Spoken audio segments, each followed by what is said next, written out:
অপেক্ষার প্রহর শেষ হলো।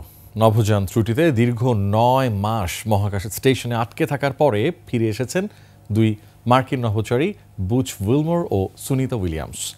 এলন মাস্কের স্পেসএক্সের মহাকাশযান ড্রাগনে চড়ে নাসার বিশেষ মিশনের মাধ্যমে তাদের ফিরিয়ে আনে নাসা।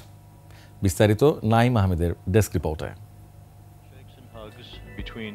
মহাকাশযান ড্রাগনে করে মঙ্গলবার পৃথিবীর উদ্দেশ্যে মহাকাশ স্টেশন ছেড়ে আসেন বুচ ও সুনিতা এবং দুই উদ্ধারকারী নভোচারী। প্রায় ১৭ ঘন্টা পর বুধবার বাংলাদেশ সময় রাত ৩:৫৭ ফ্লোরিডা উপকূলের সমুদ্রে অবতরণ করে তাদের বহনকারী মহাকাশযান।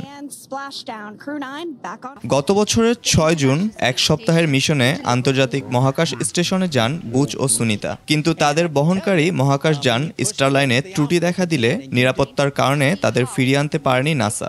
দীর্ঘ ৯ মাস ফুটবল মাঠের সমান নাসার আন্তর্জাতিক স্পেস স্টেশনে আটকে ছিলেন তারা।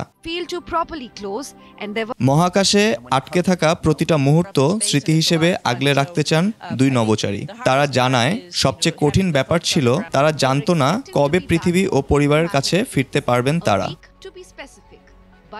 তাদের পৃথিবীতে ফিরিয়ে আনতে নাসা ও স্পেসএক্স নাসা ক্রু 9 মিশন পরিচালনা করে।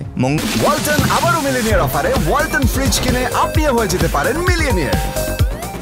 মঙ্গলবার মহাকাশযান ড্রাগনে তাদের উদ্ধারে যান মার্কিন নভোচারী নিকোলাস হ্যাগ ও রুশ নভোচারী আলেকজান্ডার গর্বুনভ।